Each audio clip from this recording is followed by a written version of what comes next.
Everyone, কেমন আছেন সবাই? আশা করছি সবাই আল্লাহর রহমতে বেশ ভালো আছেন। আজকে আপনাদের সাথে আসছি মূলত একটা ড্রাইভিং স্টুডেন্টের গল্প বা অভিজ্ঞতা নিয়ে মূলত। তো টাইক্রোফোন ছাড়া আপনাদের হয়তো বা শুনতে একটু অসুবিধা লাগতে পারে বা হয়তো স্পষ্টভাবে একটু অনুভূতি আসতে পারে, এই জন্য আমি খুবই দুঃখিত। তো মাত্রই আসলে ড্রাইভিং সেশনটা শেষ করে আসলাম, তো ভাবলাম আপনাদের সাথে এর এক্সপিরিয়েন্সটা একটু শেয়ার করি। আসলে আমার ড্রাইভিং স্টুডেন্টের উনি বলতে গেলে 22তম বা 23তম হবেন আর কি, খুব সম্ভবত। আমি সিরিয়াল মেনটেন করতে পারছি না, মনে পড়ছে না এই মুহূর্তে। তো যে ভদ্রলোক আসছেন তিনি সৌদি প্রবাসী ছিলেন এবং এখন বর্তমানে উনি কাতার যাবেন এমনটাই আর কি পরিকল্পনা করে উনি মূলত ড্রাইভিং শেখার জন্য আসছেন মূলত। তো এখন যে সমস্যা নয়, মানে যেই ব্যাপারটা ফেস করছে, উনি বেশ দূর থেকে আসছেন, সেই দোহার থেকে। দোহার মোটামুটি ঢাকার যে প্রাণকেন্দ্রে, যেহেতু মহাখালী বনানী এরিয়ার দিকে থাকা, আবার ভেন্যুটা হচ্ছে মূলত পূর্বাঞ্চলের দিকে। তো সেই ক্ষেত্রে আবার ওই পার্সন হচ্ছে খুবই ভদ্রলোক এবং খুবই ডিসেন্ট একজন পার্সন। নর্মালি দেখা যায় যারা দেশের বাইরে থেকে বিদেশ করে আসেন বা বিদেশ ফেরত অনেক পার্সন থাকেন, তাদের মধ্যে যেরকম একটা চটপটে একটা ব্যাপার থাকে বা ওনার মধ্যে আসলে সেই জিনিসটা নাই। উনি খুবই সিম্পল এবং খুবই সরল টাইপের একজন পার্সন, যেটা আসলে আমাকে খুবই অবাক করেছে। এবং পাশাপাশি খুব বিনয়ী একজন ভদ্রের নাম হচ্ছে দেওয়ান শাহাদাত ভাই। উনি ভিডিওটি দেখছেন কিনা জানি না, উনি অনেকদিন ভিডিও দেখে তারপর ডিসিশন নিয়ে আমার এই সেশনগুলোতে যুক্ত হয়েছেন। তো ওনাকে ক্লাস শেষ করে এখন বাসায়, যেহেতু দোহারে উনি আবার ব্যাক করবেন, তো এই জন্য মোটামুটি বেশ ঝামেলাই পোহাতে হলো এক প্রকার বলতে গেলে। যেহেতু মহাখালীতে ওনাকে ড্রপ করার পর বাসে ওঠানোর ক্ষেত্রে ওনাকে অনেক ডাইরেকশন দিতে হচ্ছিল, কারণ উনি মোটামুটি 20-21-22 বছর বয়সে এই দেশের বাইরে চলে যায়। তো সেখানে 8 বছর 10 বছর বিদেশ করার পর উনি বাংলাদেশে আসে। তো আসার পরে এখন রোডঘাট ওইভাবে আসলে উনি এক্সপ্লোর করতে পারে না, তো যার ফলে এখনও একটু শঙ্কিত বোধ করতেছি। ওনাকে পৌঁছে দেওয়ার পর ভিডিও করতেছি, ওনার সাথে এখনও কথা হয়নি। আর খুবই অদ্ভুত ব্যাপার হচ্ছে, ওনার ফোন নাম্বারটা আমার কাছে নাই। আমার ফোন নাম্বারটা ওনার কাছে আছে, ওনার সাথে যোগাযোগ হয়েছে অনলাইনে, মেসেঞ্জারে ওনার যোগাযোগ করেছেন। তো ওনার যে ফোনটা, ওনাকে যে একটা ফোন করবো সেই স্পেসটা পাচ্ছেন, একটু টুটকণ্ঠা কাজ করছে যে বেচারা ঠিকঠাক মতো পৌঁছালো কিনা। তো এখন মোটামুটি অলমোস্ট সময় বলতে গেলে আমার ঘড়িতে যেটা একটু টাইম বেশি দেখাচ্ছে, 8টা 19 বেজে গেছে। মোটামুটি বলা যায় আধা ঘন্টা আগে ওনাকে ছেড়ে দিয়েছি, উনি গুলিস্তান থেকে তারপর উনি ব্যাক করবে। তো এরপর ওনার সাথে কথা হলে অনলাইনে আসলে নাম্বারটাও নিয়ে নিতে হবে। ভাই উনি খুবই সরল সোজা, মানে উনি যদি ভাই শুনে থাকেন বা যারা দেশ ফেরত আছেন, আপনারা দেশের বাইরে চলে গেলে দেশটাকে ভুলে যাবেন না। বাংলাদেশটা অনেক জায়গা আছে, এইভাবে কীভাবে চলতে হয়, একটু ফিরতে হয়, একটা বেসিক একটা আইডিয়া আসলে রাখা সবারই দরকার। কারণ এত সরল সহজভাবে চললে আপনার জন্য খুবই চ্যালেঞ্জিং হবে, যেহেতু বাংলাদেশের পরিস্থিতি মোটামুটি কিন্তু বেশ একটা সুবিধার না, প্রতিনিয়তই মারামারি, হত্যা ইত্যাদি অনেক কিছুই হচ্ছে। তো সব মিলিয়ে দেখা যাচ্ছে কি, যদি নিজের মধ্যে একটা অ্যাটেন্টিভনেস না থাকে তাহলে আপনাকে কেউ আসলে হেল্প করতে পারবে না। তো সাদত ভাই খুবই ভালো একজন মানুষ।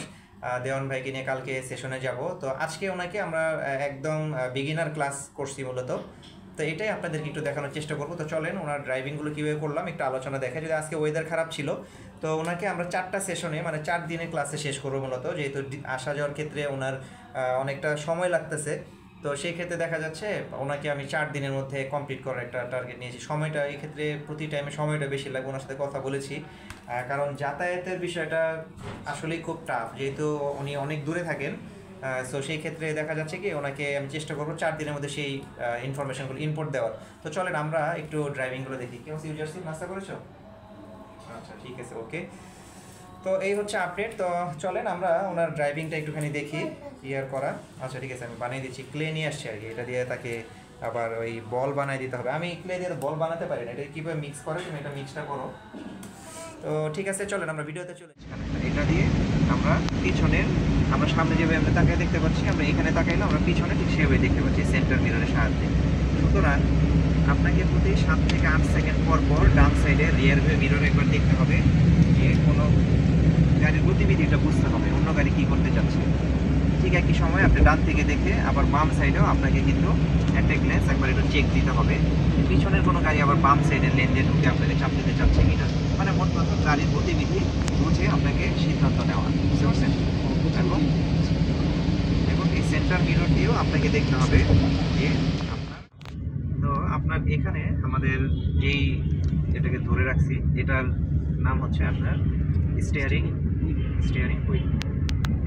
এই স্টিয়ারিং হুইল ধরারও আপনার বেশ কয়েকটা নিয়ম আছে, তবে আপনার সর্বজন স্বীকৃত এবং ওয়ার্ল্ড ওয়াইড একটা পারফেক্ট যে স্টিয়ারিং ধরার পজিশনিং, সেটা হচ্ছে হচ্ছে আপনার এটাকে আমরা যদি ঘড়ির কাঁটা হিসেবে চিন্তা করি, এখানে অ্যানালগ করি কিন্তু ডিজিটাল করি না। এখানে আমাদের ধরতে হবে 12টা, এখানে হচ্ছে আমাদের 3টা, এখানে তাহলে হচ্ছে আপনার 6টা, এখানে হচ্ছে আপনার 9টা। আমরা যদি এইখানে খুবই স্মুথলি এই 9টা এবং 3টার মধ্যে ধরি, আমরা যে কোনো রোডে মোটামুটি কিন্তু টার্নিং করা সবকিছু করার মধ্যে আমরা এখান থেকে কিন্তু লাইন আপ পেয়ে যাবো। আমাদের জাস্ট 9টা 3টা 9টা 3টা করে হাত ঘুরবে, কীভাবে ঘুরবে এটা আমরা শিখে ফেলবো। তো আমাদের এই পজিশনটা হচ্ছে আপনার একটা সর্বজন স্বীকৃত একটা পারফেক্ট সিচুয়েশন বা আপনার স্টিয়ারিং ধরার বা গ্র্যাব করার একটা সিস্টেম। আচ্ছা, আমাদের এখানে গিয়ার সিস্টেমের মধ্যে দেখেন কি কি কিছু কি বুঝতে পারেন? এখানে পি দিয়ে কি বোঝাচ্ছে আসলে? পি দিয়ে পার্কিং, পি দিয়ে আর রিভার্স, নিউট্রাল, এখানে নিউট্রাল। আচ্ছা, তারপরে ডি তে ড্রাইভ, দিতে হচ্ছে আমরা ড্রাইভ, আর টু, আচ্ছা মানে টু তো জানি না, আচ্ছা সমস্যা নেই। আমরা টু, তারপর এল, এই কাজগুলো আমাদের এই সিস্টেমগুলো খুব কম ব্যবহার হয়। তারপর আমরা এগুলো শিখবো, বাট এগুলো আমরা এখন শিখার মধ্যে, এখন এই ক্লাসগুলোর মধ্যে রাখলাম না, আমরা এগুলো হয়তো আপনার শেষের ক্লাসগুলোতে জাস্ট পয়েন্টটা ধরাই দিব যে হ্যাঁ এই গিয়ারগুলো দিয়ে আমরা এই কাজগুলো করে থাকি। আচ্ছা, এখন জাস্ট আপনি মাথায় রাখেন যে এখানে আপনার ড্রাইভ দিয়ে আমরা কাজ করব। ড্রাইভের মধ্যে আমাদের বেশ কিছু অপশন আছে, তো সেই অপশনগুলো নিয়েও আমরা জাস্ট চালাবেন। বাম সাইডের মিররে দেখেন আপনার কি গাড়ির আংশিক বডি দেখতে পান এবং রাস্তা দেখতে পান। গাড়ির কিন্তু আংশিক বডি থাকবে, গাড়ির বডি কিন্তু বেশি আসবে না, হালকা বডি দেখা যাবে, আর অধিকাংশ রাস্তা। ডানেরটাও দেখেন, দেখা যাইতেছে আংশিক, দেখা যাইতেছে বডি, দেখা যাইতেছে মানে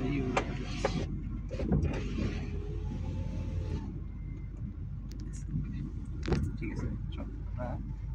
সিট বেল্ট বাঁধার প্র্যাকটিসটা করতে হবে, এটা মনে রাখতে হবে। সিট বেল্টটা পরেন। আজকে আমাদের সাথে আসলে জয়েন করেছেন, মূলত অনেক দূর থেকে আসছেন, এই কথাটা বলতেই হয়। ওনার নাম হচ্ছে দেওয়ান সাদাত ভাই। দেওয়ান সাদাত ভাই, আপনার পরিচয়টা একটু বলেন, কোত্থেকে আসছেন আপনি? ও, আমি আসছি, আসসালামু আলাইকুম, আমি আসছি দোহার থেকে, ঢাকা দোহার থেকে। সেই ঢাকা দোহার থেকে আসি। ইনি ইতিমধ্যে আরো 2টা জায়গায় সেশন করছেন আর কি। তো যাই হোক, আমরা চেষ্টা করব ওনাকে যেন এবার উনি নিরাশ না হন, সর্বোচ্চ এফোর্ট দেওয়ার চেষ্টা করবো ইনশাল্লাহ। তো হ্যাঁ, সিট বেল্টটা দিয়ে আমরা স্টার্ট করতেছি। এটা আপনি এদিক থেকে টান দিলে এখানে ইজিলি আপনার স্পেস পেয়ে যাবে।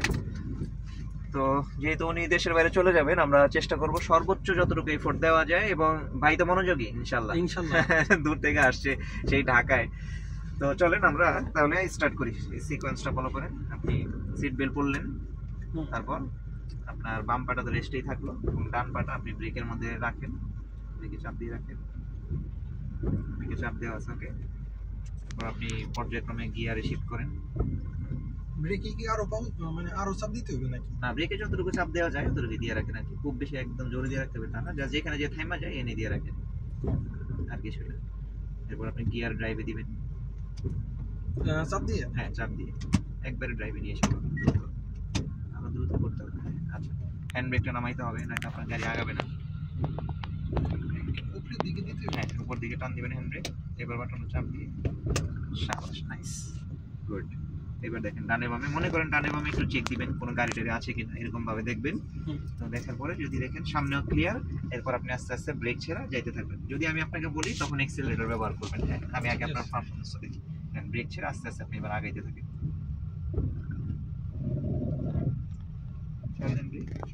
নিজের মতো করে চালান, কোনো ব্যাপার না। আপনার ম্যানুয়ালের থেকে অটো গাড়িটা আরো ইজি।